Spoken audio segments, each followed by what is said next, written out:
वीणाताई, नमस्कार. तुम्हाला शिवसेनेतर्फे अधिकृत उमेदवारी देण्यात आलेली आहे. तुम्ही निवडणुकीच्या रिंगणातही उतरला आहात. तर तुम्हाला काय वाटतं, तुम्ही आता मतदारांशी संपर्क साधत आहात, तर तुम्हाला प्रभागाच्या व इथल्या मतदारांच्या काय समस्या जाणवल्यात? जय महाराष्ट्र. मी 24 नंबर पॅनल महिला आरक्षितीतून उभी आहे आणि मी फिरताना अगदी मतदारांचा प्रतिसाद खूप चांगला आहे. कारण तिथले स्थानिक नगरसेवक सुभाषजी साळुंके यांनी 2014ला जे अहवाल दिला होता, त्या अहवालात त्यांनी जी कमिटमेंट दिली होती कामांची, त्याच्यापेक्षा 10 पटीने कामं झालेली आहेत असं मला वाटतं. आणि त्या कामावर मतदार तर खुश आहेत. जेव्हा जेव्हा मी फिरते तेव्हा त्यांचा एकच शब्द असतो की मग साहेब कुठून उभे राहणार आहेत. पण ते कामामुळे, हा महिला आरक्षित झाल्यामुळे आणि मी पण त्यांच्या सोबत खांद्याला खांदा लावून काम केल्यामुळे आज कुठेही मतदारांची तक्रार नाहीये. छोट्या छोट्या आहेत तक्रारी, त्या काय क्लिअर होऊन जातील. पण मतदार की बाबा साहेबांच्या कामावर खुश आहेत आणि तुम्ही उभी राहताय हे तर अगदी चांगलीच गोष्ट आहे. महिलांचं नेतृत्व करताय तर, आणि महिलांच्या समस्या सोडवण्यासाठी आज तुम्ही आहात.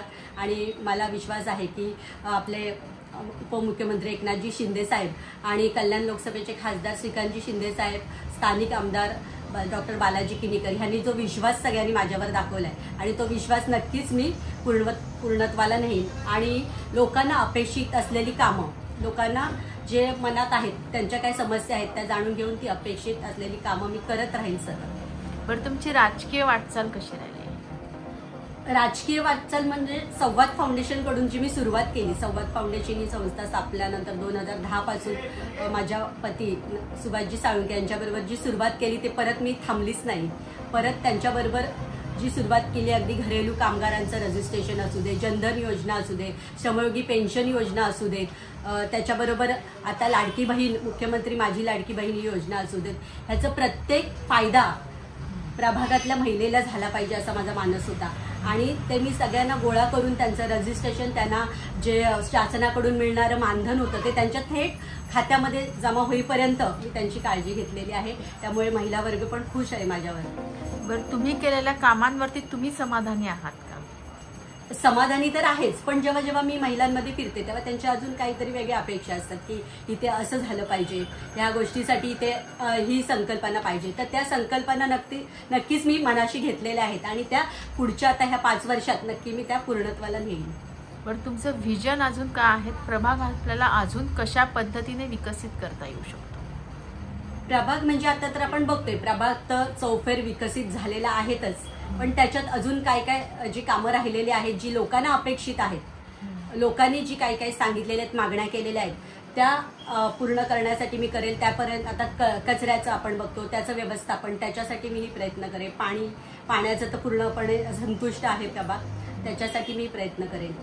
बरं, मतदारांनी तुम्हालाच निवडून द्यावं असं तुम्हाला का वाटतंय? मला तर वाटतं, म्हणजे मी कामं केले प्रामाणिकपणे, तेव्हा मला कुठेही शंका वाटत नाही. जेव्हा 2015ला माझे मिस्टर अपक्ष उभे राहिले त्यावेळेला मी पूर्णपणे अगदी तन मन धनाने आम्ही दोघांनीही कामं केली होती लोकांची, आणि नंतर आम्ही उभं राहत होतो. त्यामुळे लोकांचा विश्वास आहे की हे जी जोडी आहे ती नक्कीच बदल घडवून आणेल, अशी पूर्ण अंबरनाथकरांचा विश्वास आहे. आता ही 2 डिसेंबरला जी होऊ घातलेली अंबरनाथ नगरपालिकेची निवडणूक आहे, तर त्याच्यामध्ये 24 महिला आरक्षितीतून मी उभी आहे आणि 24 इथून जे जनरल आहे तिथून स्वप्नील बागुल हे उभे आहेत. तर आम्हाला दोघांनाही प्रचंड मताने विजयी करून द्या असं सर्व मतदारांना माझं आव्हान आहे. तसंच विकासाला मत द्या. हे पर्व आहे ते विकासाचं आहे आणि तुमचं सगळ्यांचं मत, सगळं मतदारांचं, माझ्या लाडक्या बहिणींची मतं ही विकासाला हवेत.